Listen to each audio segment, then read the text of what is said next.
to the land of Dawn. Welcome everybody, Red Esports on the blue side, TODAK on the red side. Mid lane control will fall into the hands of Red Esports for the time being, but I think it's important to say that they are just all winning priority lanes for the side of Red Esports. They get to dictate where they want to fight on the map. Well, this is going to be a very, very difficult game, not going to lie, especially for TODAK. Red Esports, however, going to be pretty happy about this composition because if you pay attention to bottom lane, you can see Momo is struggling in terms of HP bar against Melissa, while Red Esports is going to try and force an issue against TODAK. However, not going to be responding. Yumski is going to be forced to recall back. So that's going to be 2 lane loss from the side of TODAK from the bottom and mid lane. Yep, Melissa is also making sure that he... Oh, wait. This is trade against Ashe, though. I mean, he's taking a little too much damage, but with the Ghostbuster, he should be fine. Rank QT naturally wins out his lane, but the emblems from Melissa is to ensure that Akai is not going to have a good time.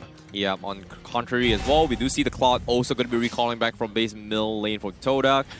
Double averages coming from TODAK, so that's going to be a little bit of economy gains as long as they trade without dying. I mean, Formaze knows that Dairoth wants to come and engage on him, so taking the average, like every trade, you walk away with a little bit more gold, sacrificing your HP to do so is fine, but weakness finder on Mao, Momo has to be super careful with the way he plays this lane. He is going to get harassed 24/7 and has to be playing very close to the bushes. Yep, seems like TODAK, they're setting up for the first turtle up top. Red Esports already ahead in time. Rival also going to be trying to pull the fight. Formaze going to be harassed in a little bit, but I don't think they're going to be able to do too much. Mom is a little bit too low to open up the map for Red Esports, so TODAK might actually have a potential snipe onto the turtle. They're calling it in down towards the 2 bar mark, whereas Red Esports, do they get it? Oh, they do, and TODAK now, they force the fight with Blazing Duet, but the Count Altar is going to be able to keep them alive, and TODAK, they have to make a run for it. Rival's going to get caught up. Does he get the Brilliance in time? No!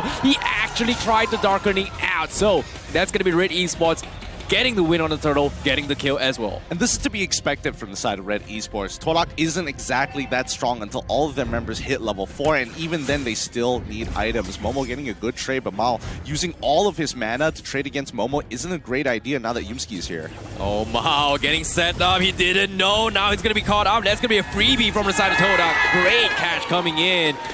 Oh, that is so unfortunate. The slows, the slows coming from Numeron Blast. It's good, but also Momo played that perfectly, right? He took an early trade against Mal to ensure that he has no mana, and Mal wanting to greed out for the wave wasn't communicated by the rest of his team that Yumski is technically missing, and the waves have already been pushed.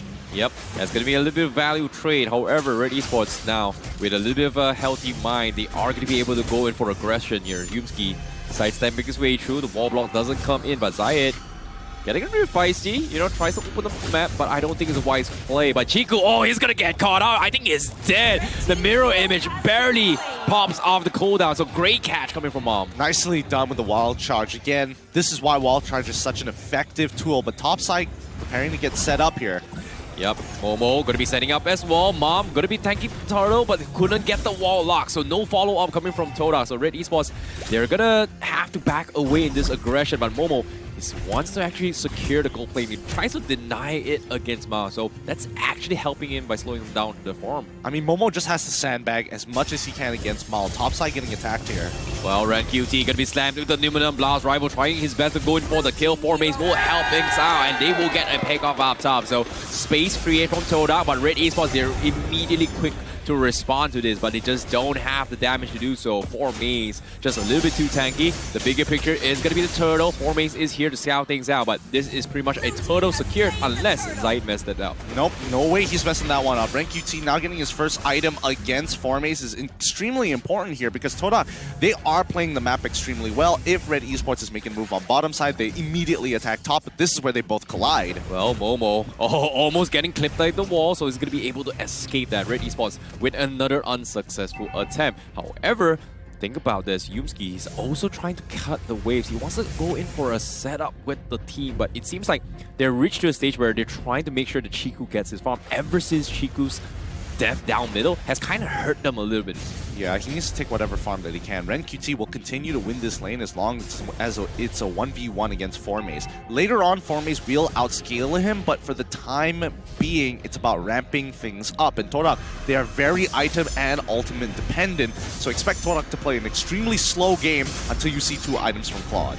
Yep, and items as well. This is pretty much it, and they're trying to farm a little bit more. Blazing Duet comes in from Chiku, tries to chump the minions, but he's only got the Demon Hunter Sword, so it's not really much of a deal yet until he gets his Golden Staff. However, Red, look at this. They're actually responding to this aggressive Uranus coming from Formaze. He tried to cut the lane, and immediately they're going for the respawn. Mao getting caught up by Momo again. He might be in a little bit of trouble, but the rest of Red Esports is there to cut off Chiku, so that's going to be no retaliation. Momo going to be caught out with the ball charge. They do have the damage down towards the final bar, but unfortunately, just not worth risking unless Ash has something to say. He actually gets it with the last tick. So nicely done coming from Red Esports. Nice Ghostbuster coming in from Ash, saving that situation. I mean, it would have been a waste, but here comes the reinforcements. Yeah, Rival going to be pulled in. A big wall slam coming in. Forced to go for the Brilliance. He gets blocked in, and Rival is going to be stranded his way through. Goes in for the Darkening, tries to escape his way through, but eventually Zide will catch him off guard. The 10 HP, a little bit too much. Yumski also going to be forced to back out. However,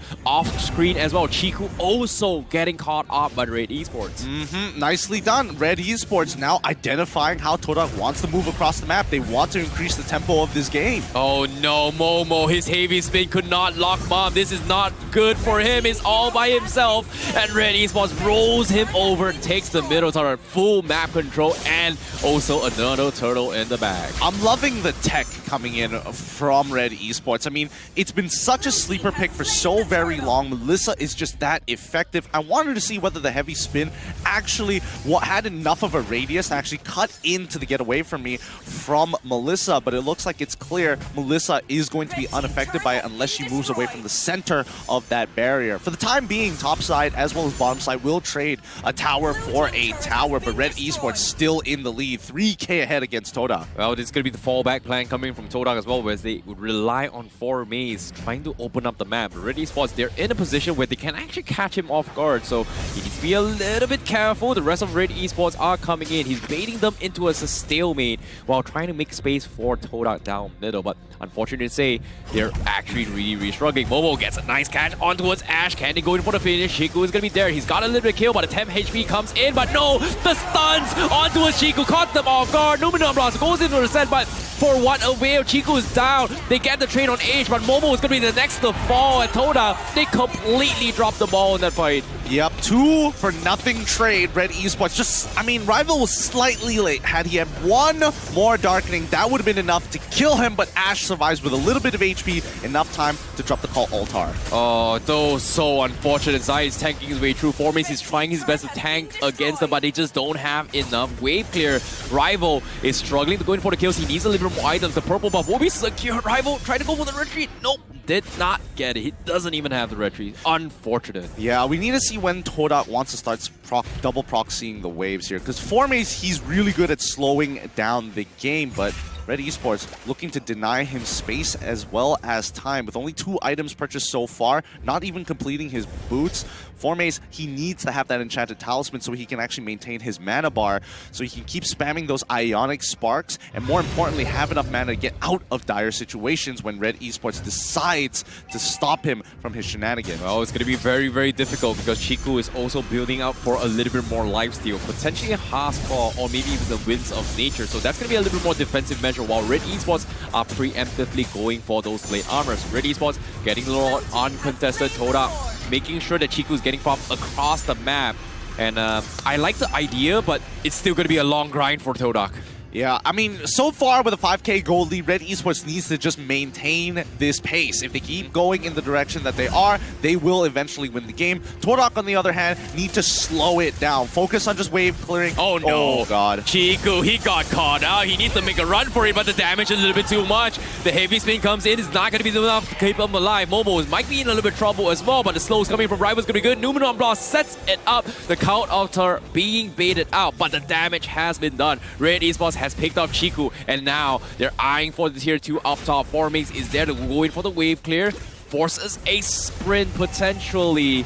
but 4 Maze is still trying to buy a little bit more time, but the tier 2 will eventually fall as the Lord is going to be coming in down towards the middle lane. As you can see, TODAK, they've got to throw everything. Momo doesn't have the heavy speed. He needs to be a little bit careful. They're diving on towards him, but eventually Red Esports is playing it slow. Nice wall charge coming from Mom. Catches Boom. They got Momo. Chico goes for the blazing duet. Gets Chang half HP. 4 Maze trying to intercept from the back line. Luminum Blast not connecting. And Mao, however, going to be called out on the sides as well. Yusuke tries his best going for the kill, but no! The Muddles takes Momo as well as Rival out. That is not good for TODAK. This means that they do get an inhibitor turret for free here as Red Esports. They could look to end the game. And here comes the call out turret. They're diving onto this crystal. They don't really care. They just want to close out this game, but the stuns are coming in. But the damage has been done as Red Esports takes a very convincing game 1 against TODAK. Mid lane impact. That's what we were talking about at the beginning of this game. Ash and Mom make sure that they maintain that lead and even press the advantage. Mal just showing why Melissa is